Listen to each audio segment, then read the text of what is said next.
আচ্ছা বলুন তো, ডাক্তারের সামনে গেলে হঠাৎ মাথা থেকে সব কথা উড়ে যায়। বাসায় কত কিছু মনে ছিল, চেম্বারে ঢুকলেই সব ভুলে গেলেন।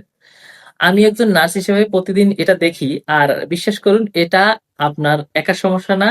আসলে ডাক্তারদেরকে অনেকেই একটু ভয় পান, সংকোচ করেন, মনে হয় উনি ব্যস্ত, উনি প্রশ্ন করলে বিরক্ত হবেন। কিন্তু এই ভয়টা রাখলে আপনার চিকিৎসা কখনোই ঠিকমতো হবে না।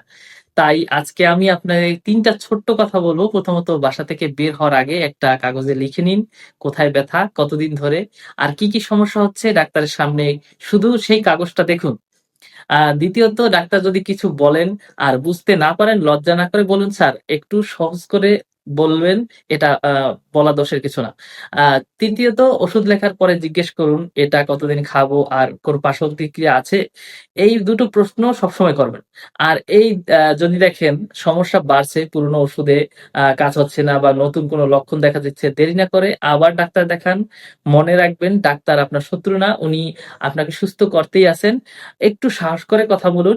আপনার শরীরের যত্ন নেওয়ার অধিকার আপনার আছে।